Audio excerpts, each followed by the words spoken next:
एक और आदमी मर गया वैसे ही बिलखते हुए जैसे अतुल सुभाष बिलखे थे, वैसे ही तड़पते हुए जैसे अतुल सुभाष तड़पे थे, वैसे ही सिसकते हुए जैसे अतुल सुभाष सिसके थे। जैसे ही मैं चला जाऊंगा सब कुछ ठीक हो जाएगा। वैसे ही लॉ एंड ऑर्डर को कोसते हुए जैसे अतुल सुभाष ने कोसा था। The law needs to protect men. वैसे ही न्याय व्यवस्था से खींचते हुए जैसे अतुल सुभाष खींचे थे, वैसे ही सारी दुनिया से अपने माँ बाप को लेकर फरियाद करते हुए मेरे माँ बाप को बिल्कुल टच मत करना। Don't touch my parents. Do not touch my parents. वैसे ही दुनिया से ये कहते हुए कि अरे कोई तो मर्दों के बारे में भी सोचो। अरे मर्दों के बारे में कोई तो बात करे, बेचारे बहुत अकेले हैं। कोई तो समझो पुरुषों की भी पीड़ा। कम से कम यह एहसास तो करो कि पुरुष भी पीड़ित हो सकता है। इस बात का यकीन तो करो कि पुरुषों के साथ भी ज्यादती हो सकती है। इस बात को मानो तो कम से कम कि पुरुष को भी साजिश के तहत फंसाया जा सकता है, उसकी जिंदगी को दुश्वार किया जा सकता है, उसको उस स्तर पर लाया जा सकता है जहां से वो अपनी जिंदगी को खत्म करने के बारे में सोचना शुरू कर दे। अरे कोई तो सोचो। और यही बात आपके कानों तक पहुंचाने के लिए एक और आदमी मर गया। हाँ, क्योंकि जिंदा आदमी को कोई सुनता नहीं।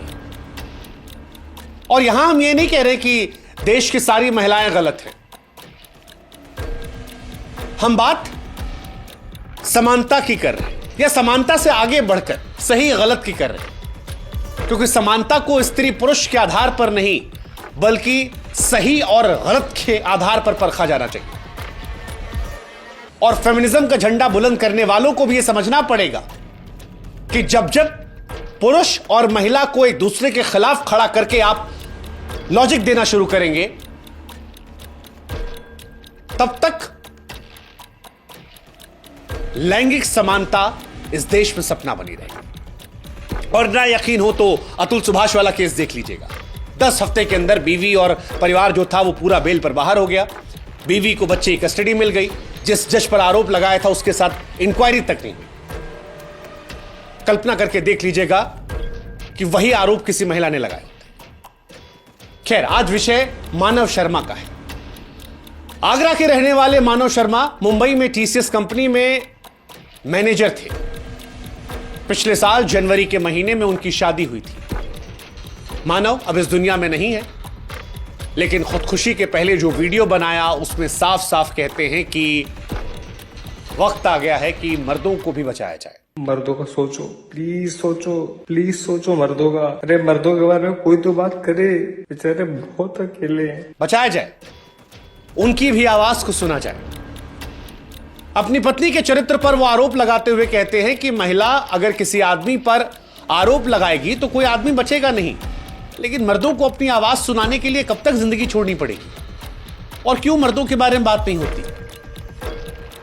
यह एहसास होना चाहिए कि मर्द भी अकेले हो जाते हैं। वो लिखते हैं, पापा sorry, mummy sorry, Akku sorry, मेरे जाते सब कुछ ठीक हो जाएगा। मानव शर्मा के जाने के बाद उनकी पत्नी निकिता का भी एक वीडियो आया। अब ये भी गजब का संयोग है कि अतुल सुभाष वाले केस में भी पत्नी का नाम निकिता था, यहां भी नाम निकिता है। लेकिन उनकी पत्नी निकिता कहती है कि वो बेकसूर है, निर्दोष है। वीडियो में अपने मरे हुए पति की बुराइयां गिना रही हैं। कहती है कि वो शराब पीटता था। मैडम कहती है कि जो कुछ बातें पति कह रही हैं वो सब उनका पास्ट था, जिसकी वजह से मानो परेशान था, शराब पीता था। यह स्पष्ट नहीं है कि पास्ट को लेकर शराब पीना शुरू किया था या पास्ट से ही शराब पी रहा था। लेकिन यह सवाल तो जरूर है कि पास्ट में ऐसा क्या हुआ था कि निकिता जी का पति, जैसा वो कह रही है, 3-4 बार खुदकुशी करने की कोशिश कर रहा था। और क्या निकिता ने शादी के वक्त अपने जिस पास्ट का जिक्र वो कर रही है वो बताया था, या पास्ट किसी और के जरिए सामने आया था? ये सारी विषय है जिस पर कानून अपने तरीके से देखेगा। उधर मानव का वीडियो था अंतिम वक्त का, बिलखते हुए, रोते हुए। अंतिम वाक्य था कि जाने के बाद सब कुछ ठीक हो जाएगा।